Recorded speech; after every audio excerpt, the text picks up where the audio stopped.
And welcome to Sports Talk. I am Yoni Monad alongside Matt Kuchar and Brendan Albertson.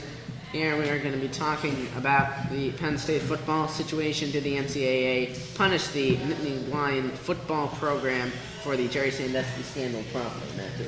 I think they went a little too far on the players and not far enough with the actual people who were part of the problem.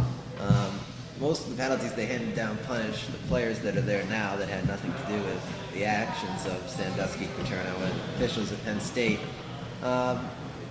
Sandusky is going to get penalized by the legal system. Paterno will not be penalized by the legal system. And he's in the box, but why punish the players? Well, I mean, obviously Paterno, I think at this point, he's someone that his whole family wanted to have his legacy saved.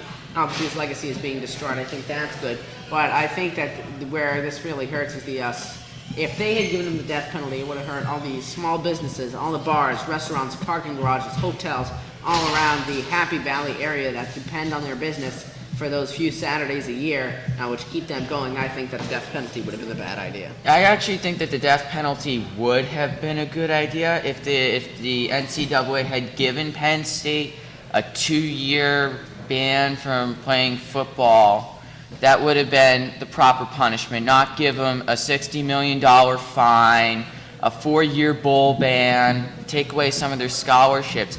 For these players who had no actions whatsoever with this scandal, it was the coaches and the administrators, not the players. Yeah, well, I think that the NCAA, one thing they did do was allow the players to transfer and then be able to play this year. I think that was the right move by the NCAA, recognizing, like you said, Brendan, that it really wasn't the players whose fault that this scandal was.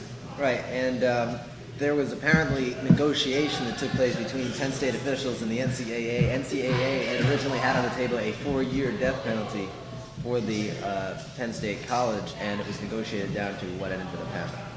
Now, switching gears a little bit to professional football with Wes Welker last week having not reached a contract agreement with the New England Patriots, so he will play out this 1 year on his franchise tender.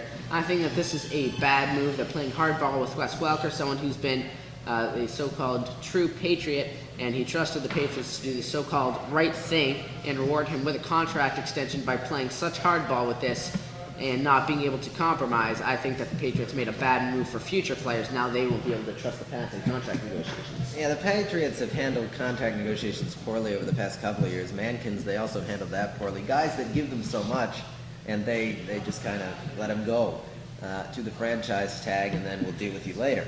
And in the NFL, they can't negotiate the contract now until following the season. There's not going to be any in-season negotiations. So Welker's basically playing the whole season under question marks and trying to prove something that he's already proved that he's worthy of a contract. I'm not saying that you should necessarily reward guys that you don't think have a big future with you, but I think that, when you look in the past, some guys, like even looking back several years, Deion Branch held out, Vince Wilfork has held out in the past, when he was going out for his contract, and I think that to prevent these holdout type things, to earn the trust of the players, you need to reward them, especially if they have a few good years of football left. Yeah, I agree with you guys here that Wes Welker has held out with the Patriots as other players have.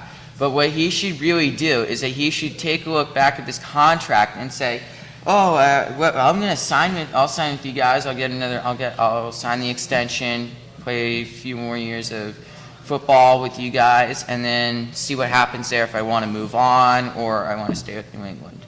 And that'll do it here for Sports Talk. He's Matt Kuchar. He's Brendan Albertson. I am Yoni Monat. Thank you so much for tuning in to the LPM Network this afternoon.